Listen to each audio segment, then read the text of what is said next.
Click. But let me try. A clean slate isn't a bad thing.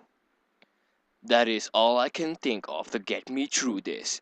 At least I still have something. Even if it is a special school, it's something. It's a fresh start, and my life isn't over. It would be a mistake to just resign myself to thinking that.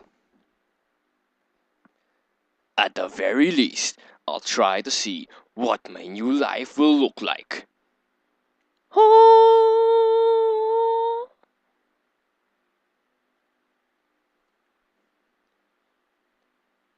Huh? Act 1, Life Expectancy.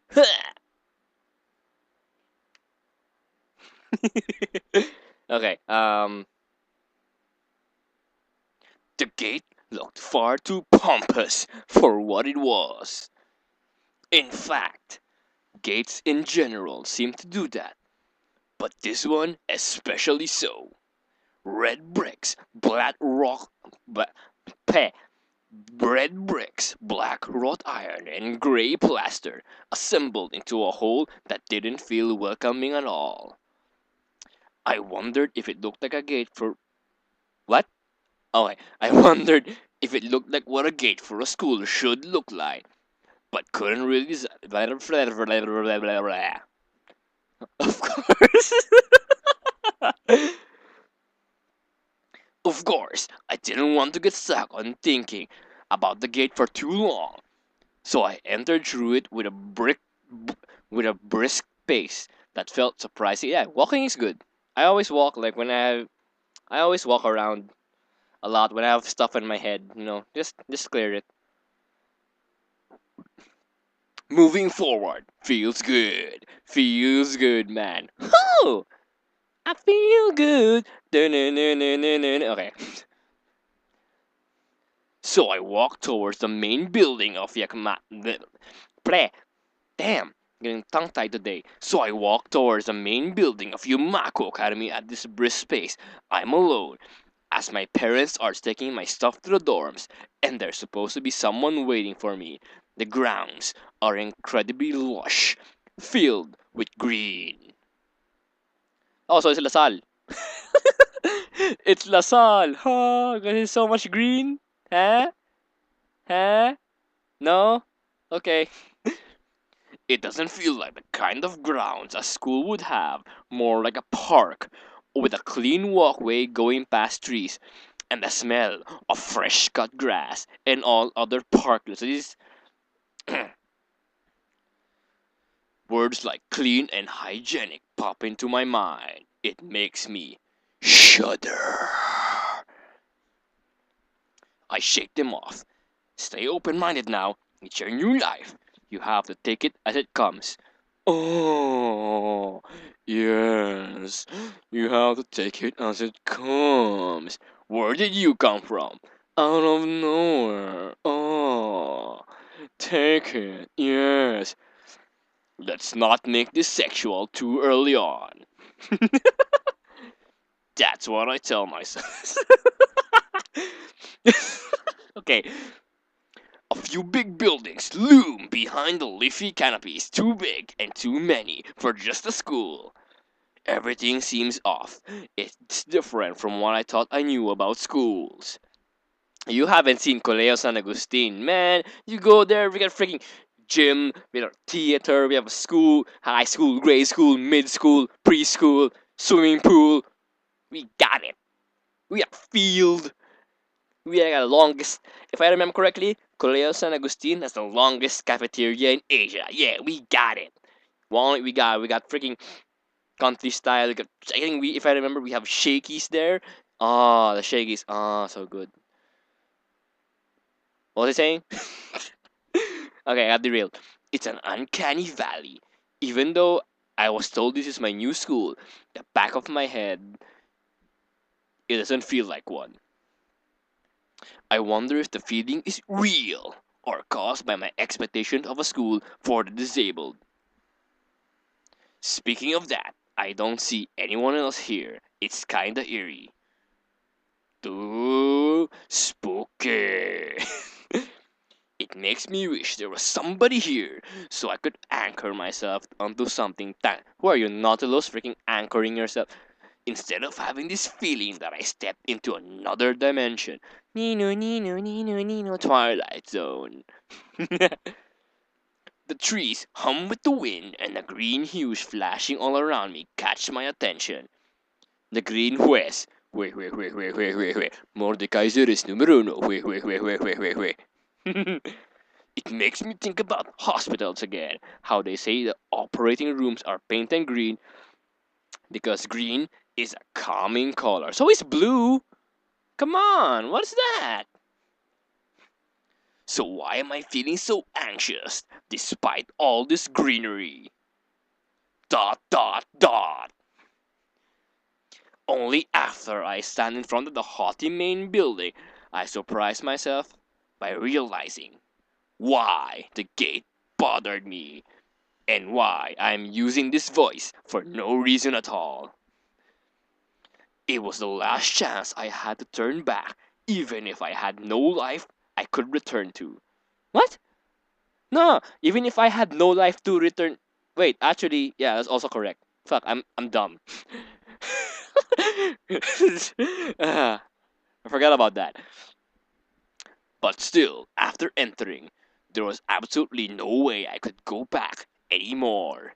No retreat, no surrender. That is Spartan law. And by Spartan law, I'm kidding. Feeling nervous, and with this, I just reached was 300. Feeling nervous, and with this realization set in my head, I open the front door. Dun dun dun! A tall man with a. Is that tail or tall? Oh, it's tall. Okay. Why did I see a tail? What? A tall man with a bad posture notices me as I enter. We're the only people in the lobby, so it's only logical. Hmm. You must be Nikki. Nakai. So you are. Excellent. I'm your homeroom and science teacher. My name is Muto. Welcome. We exchange a handshake that is neither firm nor sloppy, and he looks at his watch. Dun dun dun! The head nurse asks you for a brief check-in visit, but there's no time for that now. Oh, should I go later then, in the afternoon? Yes, afternoon is probably fine. We should get going and introduce you to the rest of the class. They're waiting already. Wait, waiting? For me? I don't really like being the center of attention, but I guess it's inevitable in a situation like this. I wonder if I should just give Nakai, that's me. So, Muto, this voice instead, as the voice I gave him earlier sounded really similar. Just change my voice for the narrator later. Somehow, not knowing what is waiting for me makes me feel really nervous. Thinking of this, I almost missed what the teacher is saying. Do you want to introduce yourself to the class? Um, well, yeah, I've always liked introduction. Oh, wait, this is in real life. I've always liked introducing myself because I loved adding a random spin for no reason. Get a little laugh. But I was always nervous and I ended up fucking up. I tried. So, yeah. Yeah, sure. I mean, isn't that normal? Of course. But not everyone likes to be at the center of attention. I'm probably one of those people, but I guess I should be the one to give the first impression of myself. Right? But it's no problem. Let's go then. My heart is pounding in my chest, and it keeps me thinking about my condition as I follow the teacher up the stairs. Okay, this is really hurting my throat really bad.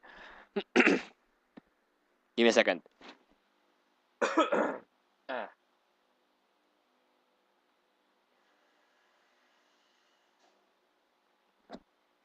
yeah. I'm back.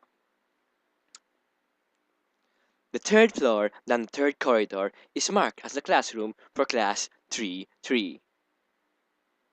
Muto opens the door and enters. I have to use this voice. I'm sorry. The other voice really hurts my throat. I've been doing it for the past around an hour maybe or 30 minutes. No, actually, yeah, 30 minutes. So I'm sorry. Good morning, everyone. Sorry, I'm late again. I hesitate for a split second at the door, freezing on spot. Ah. Oh, sorry. Ah. Get a grip. This is a big step. I know that. But there isn't any point to worrying so much. Wait, since this is is this a narrator or is this me? No, wait, it's me. I should be using my voice. What was I doing the whole time? Oh my god. Ah, get a grip. This is a big step. I know that. But there isn't there isn't any point to worrying about so much about it. At least not this soon. The guy looks like Haruhi. Look at this guy. I mean, look at this. He looks like kind of. Is that on purpose? Oh well. I follow the teacher into the classroom and look around, partially so I won't have to meet the curious gazes of my new classmates. It's pretty spacious. The ceiling is unusually high, and there's lots of space left over, around, and in between desks. An entire wall taken up by blackboards and the high, old-fashioned windows make it seem larger. The student's desk. I can't believe I'm having a hard time using my own voice. The students' desks are just standard wooden desks with a shelf underneath for books and wooden chairs with metal frames. Simple and efficient, like my desk in grade school. I stop walking from the classroom and face the other students. They all look normal, like students in any other school. But then, why would they be here? They're probably like me and have something wrong with them. It's just not immediately obvious. Then I notice one of the girls seems to be missing the thumb of her hand. It's a little jarring. Despite the natural tendency to listen to someone talking about you, I tune out the spin. Blah. See, I'm having a hard time. I tune out the teacher's speech halfway through while he introduces me to the class. I notice a flash of dark hair and see someone looking at me. A girl with really long, straight hair that's pretty eye-catching. As she sees me looking back at her, she covers her face with her hands as if it'll make her invisible. Stealth! I am Timo! There is one boy with a cane leaning against the lockers of the rear. There is one boy with a cane leaning against the lockers at the rear of the class. It's weird, seeing someone so young with a cane. Another girl seems to be making some weird hand motions. Sign language? She peers at me over the rims of her glasses, then goes back to whatever she's doing. She's kind of cute. So is a cheery looking girl with the pink hair sitting next to her. She's really hard to miss. I don't know how I didn't notice her the moment I walked in. Come on, Pete. Come on. Get a grip. Please welcome our newest classmate. He clapped his hands and so does everyone else except one girl in the front row who only has one hand. I cringe a little, but hide it by bowing in thanks for this applause I did not deserve. A collective silence tells me that I should open my mouth now. So, I'm Hisao Nakai. And after that, my hobbies are reading and soccer. I hope to get along well with everyone even though I'm a new student. And after that, I'm being so boring. This is exactly like every self-introduction ever. I should say something more exciting. I end up saying nothing, and the teacher picks up from there. I can't believe it's much easier to talk in that voice than my regular voice. Come on, what the sheep did.